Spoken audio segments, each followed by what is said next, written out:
विघ्नेश्वराय वरदाय सुरप्रियाय लंबोदराय शकलाय जगद्धिताय नागाननाय श्रुति यज्ञ विभूषिताय गौरी सुताय गणनाथ नमो नमस्ते। जय श्री गणेश, जय श्री राधे कृष्ण। आप सभी का हमारे YouTube चैनल पे बहुत बहुत स्वागत है।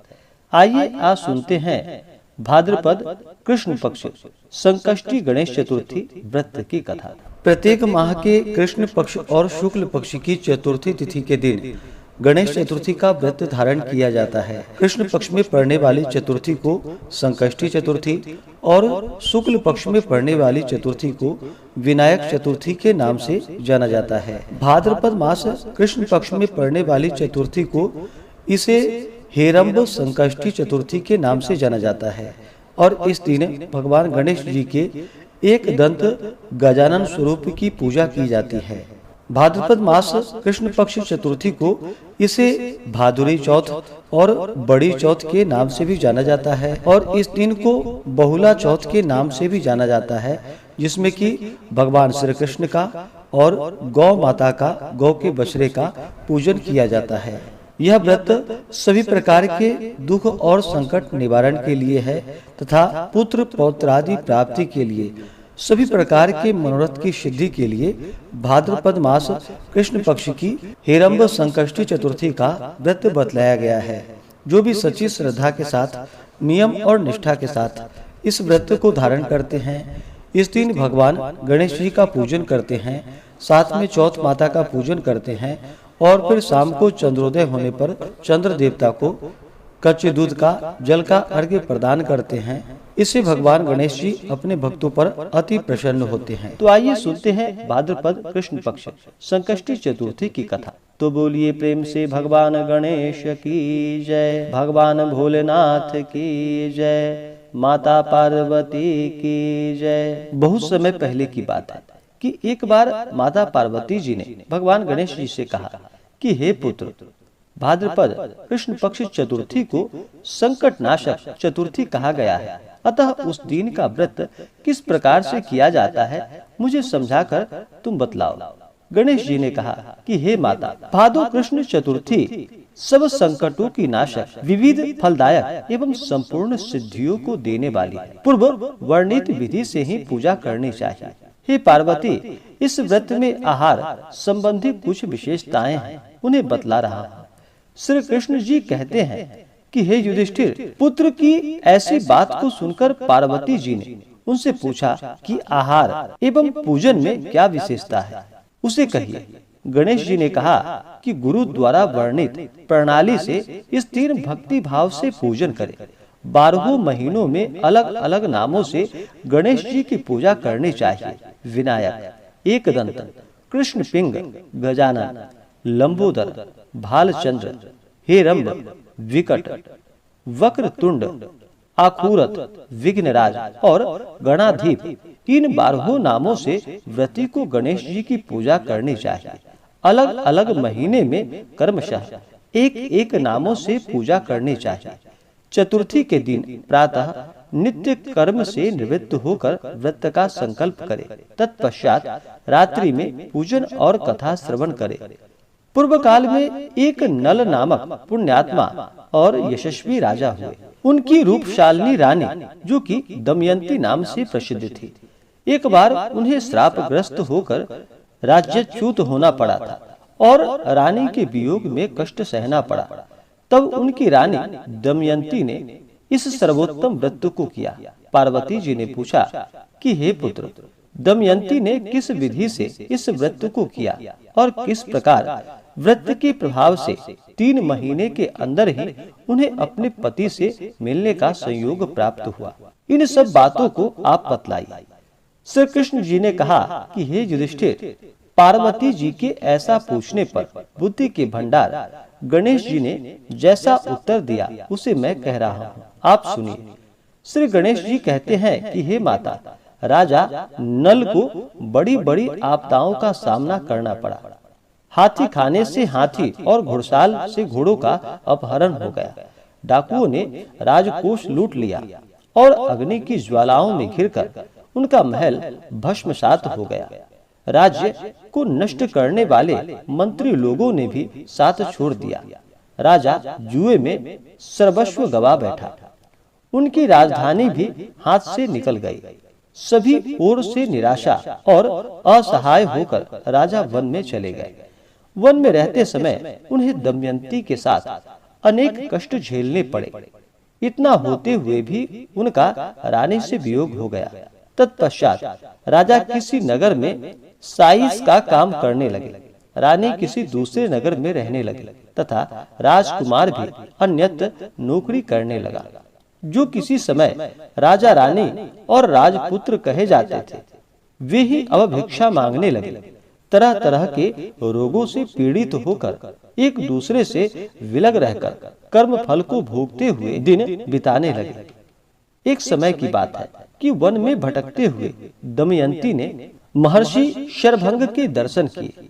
उनके पैरों पर नतमस्तक हो हाथ जोड़कर कहा। दमयंती ने पूछा कि हे ऋषिराज, मेरा अपने पति से कब मिलन होगा? किस उपाय से मुझे हाथी घोड़ों से युक्त घनी आबादी वाली नगरी मिलेगी? मेरा भाग्य कब लौटेगा? हे मुनिवर, आप निश्चय रूप से बताइए। श्री गणेश जी कहते हैं कि दमयंती का यह प्रश्न सुनकर शरभंग मुनि ने कहा कि हे दमयंती, मैं तुम्हारे कल्याण की बात बता रहा हूँ, तुम सुनो।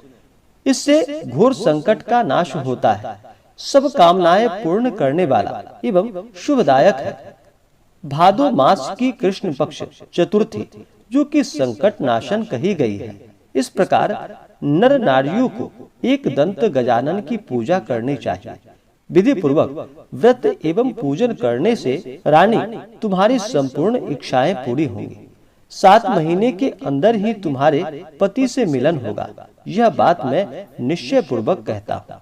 गणेश जी कहते हैं कि शरभंग मुनि का ऐसा आदेश पाकर दमयंती ने भादो मास की संकट नाशिनी चतुर्थी व्रत प्रारंभ किया और तभी से बराबर प्रति मास गणेश जी का पूजन करने लगे। 7 ही महीने में राजन इस उत्तम व्रत को करने से उसे पति प्राप्त हुई। राज्य, पुत्र और पूर्वकालीन वैभव आदि भी प्राप्त हो गए। श्री कृष्ण जी कहते हैं कि हे युधिष्ठिर, इस प्रकार इस व्रत को करने से आपको भी राज्य की प्राप्ति होगी और आपके सभी शत्रुओं का नाश होगा, यह निश्चय है। हे राजन, इस प्रकार मैंने सभी व्रतों में उत्तम व्रत का वर्णन किया। यह सब कष्टों का नाश करता हुआ आपके भाग्य की वृद्धि करेगा। तो बोलिए प्रेम से भगवान गणेश की जय। तो आइए सुनते हैं चौथ माता की कहानी। तो बोलिए प्रेम से चौथ माता की जय। कथा के अनुसार एक नगर में एक बूढ़ी माँ रहती थी। वह अपने बेटे की सलामती के लिए 12 महीनों की चौथ का व्रत करती थी। हर चौथ को पंसारी से थोड़ा सा गुड़ और घी लेकर 4 लड्डू बनाती, एक बेटे को दे देती, एक से पूजा करती, एक हथकार के लिए निकालती और एक चांद उगने पर खुद खा लेती थी। एक बार उसका बेटा ताई से मिलने गया। ताई ने चौथ का व्रत रखा था। ताई से पूछा, माँ तो 12 चौथ करती है। ताई बोली, तेरी माँ तेरी कमाई से तरमाल खाने के लिए 12 चौथ करती है। तू परदेश जाए तो वह एक भी चौथ नहीं करेगी। लड़के को लगा ताई सच कह रही है। घर आकर माँ से कहा कि माँ, मैं परदेश जा रहा हूँ, यहाँ तू मेरी कमाई खाने पीने में ही उड़ा देती है। माँ ने समझाकर रोकना चाहा, पर बेटा नहीं माना। माँ ने उसे साथ ले जाने के लिए चौथ माता की आंखें दिए और कहा, मुसीबत में ये आंखें तेरी मदद करेंगे। वह आंखें लेकर वहां से रवाना हो गया। घूमते हुए एक नगर में जा पहुंचा। उसने देखा एक बूढ़ी माँ रोती जा रही थी और पुआ बनाते जा रही थी। उससे कारण पूछा तो बूढ़ी माँ ने कहा कि बेटा, इस नगर की पहाड़ी पर एक दैत्य रहता है। पहले वह नगर में आकर कई लोगों को खाने के लिए मार देता था। अब राजा हर घर से एक आदमी दैत्य के पास भेजता है और आज मेरे बेटी की बारी है, इसलिए मैं रो रही हूँ। और उसी के लिए पुए बना रही हूँ। वह बोला, तू पुए मुझे खिला दे, तेरे बेटी की जगह मैं चला जाता हूँ। बूढ़ी माँ ने खीर पुए उसे खिला दिए। खा पीकर वह सो गया। रात को राजा के सैनिक आए तो बूढ़ी माँ ने उसे भेज दिया। दैत्य के सामने पहुंचने पर उसने चौथ माता की आंखें दैत्य की तरफ फेंक कर कहा कि हे चौथ माता, यदि मेरी माँ मेरी सलामती के लिए व्रत करती है तो दैत्य का सिर कटकर गिर जाए। तुरंत दैत्य का सिर कट गया। लड़का वापस आ गया। राजा उसे उपहार देकर वहां से विदा किया। चलते हुए एक दूसरे राजा के नगर में वह जा पहुंचा। इस राज्य में आवा तभी पकता था जब एक इंसान की बलि दी जाती थी। सिपाहियों ने उसे पकड़ लिया और आवे में चून दिया। लड़के ने आंखें आवे में डाले और कहा कि हे चौथ माता, यदि मेरी माँ मेरे लिए व्रत करती है तो आवा मेरी बलि के बिना ही झट से पक जाए।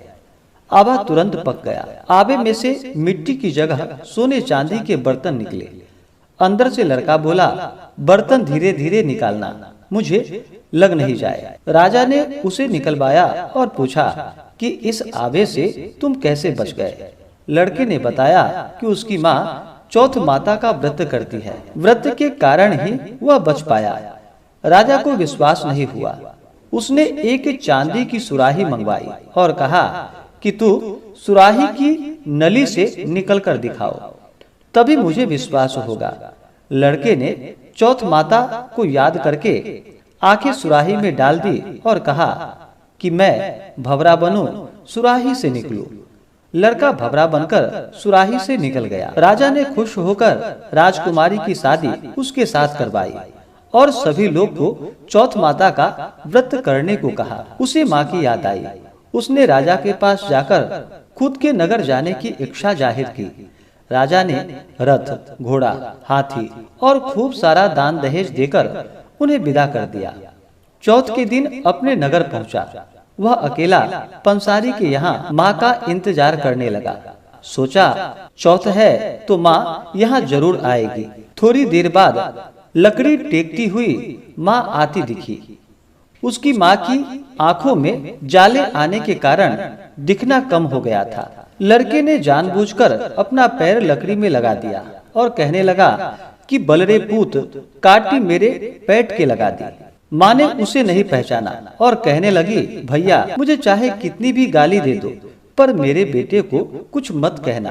बेटा माँ के चरणों में गिर पड़ा और कहा, माँ मैं तेरा ही बेटा हूँ, मुझे माफ कर दो। माँ ने उसे गले से लगा लिया। नगर के लोग ने विश्वास नहीं किया कि वह उसी का बेटा है। बूढ़ी माँ ने चौथ माता को याद करके कहा कि हे चौथ माता, यदि मैं अपने बेटे के लिए व्रत करती हूँ तो मेरे स्तन में दूध भर जाए और उसकी धार मेरे बेटे के मुंह में गिरे। माँ के स्तन से दूध की धार निकलकर बेटे के मुंह में गिरने लगी। लोग चौथ माता की जय जयकार करने लगे। उस नगर के सभी लोग चौथ माता का व्रत करने लगे। हे चौथ माता, जैसे बूढ़ी माँ और उसके बेटी की सहायता की, वैसे हमारी भी करना। कहानी कहने, सुनने और हुंकारा भरने वाले पर अपनी कृपा बनाए रखना। तो बोलिए प्रेम से चौथ माता की जय, भगवान गणेश की जय। तो आइए जानते हैं भाद्रपद कृष्ण पक्ष संकष्टी चतुर्थी व्रत के शुभ मुहूर्त के बारे में। चतुर्थी तिथि प्रारंभ समय जो कि 22 अगस्त 2024 दिन गुरुवार दोपहर 1:48 और चतुर्थी तिथि की जो समाप्ति है 23 अगस्त 2024 दिन शुक्रवार सुबह 10:40 पे चतुर्थी तिथि की समाप्ति है। इस व्रत को जो कि चंद्रोदय व्यापनी ली जाती है, तो चंद्रोदय व्यापनी के अनुसार सभी भक्तजन 22 अगस्त 2024 दिन गुरुवार को व्रत धारण करेंगे।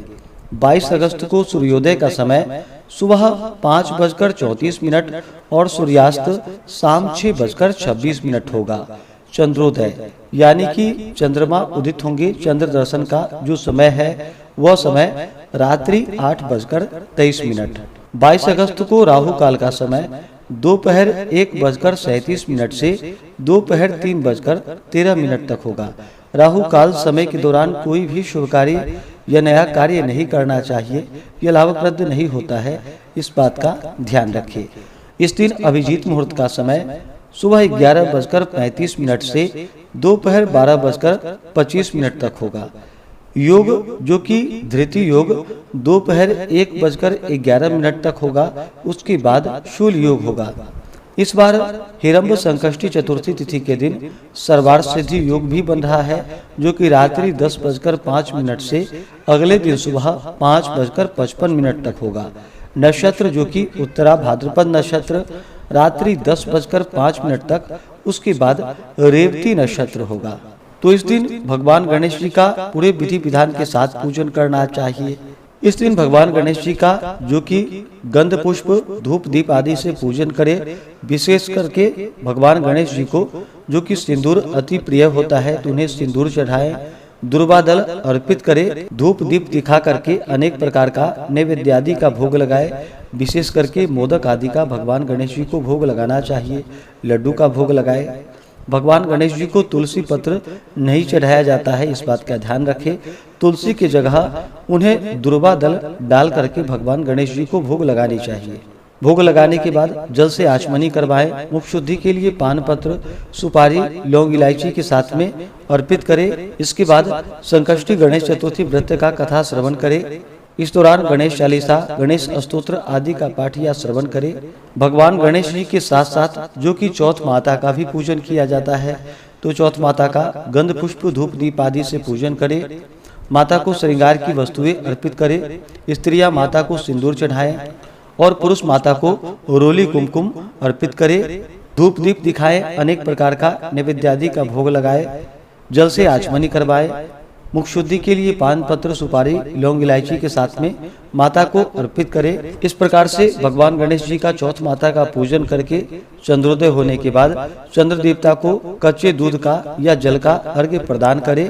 ओम सोम सोमाय नमः इन मंत्रों का उच्चारण करें। उसके बाद यह व्रत पूर्ण माना जाता है। इसके बाद आप शुद्ध और सात्विक आहार ग्रहण कर सकते हैं। इस प्रकार व्रत को धारण करने से भगवान गणेश जी अपने भक्तों के ऊपर अति प्रसन्न होते हैं, अपने भक्तों के सभी प्रकार के दुख और कष्टों को दूर कर देते हैं तथा सुख और समृद्धि का आशीर्वाद प्रदान करते हैं।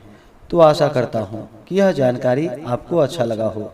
ऐसे ही ज्ञानवर्धक जानकारियाँ प्राप्त करते रहने के लिए, व्रत पूजा के बारे में जानने के लिए, कथा को सुनने के लिए चैनल पे अगर आप पहली बार आए हैं तो चैनल को लाल बटन दबा करके सब्सक्राइब करें, साथ में बेल आइकन घंटी को दबाएं ताकि आने वाली वीडियो का नोटिफिकेशन आपको समय से मिलता रहे। वीडियो को लाइक करें, शेयर करें। सुखी रहें और स्वस्थ रहें। जय श्री राधे कृष्ण। धन्यवाद।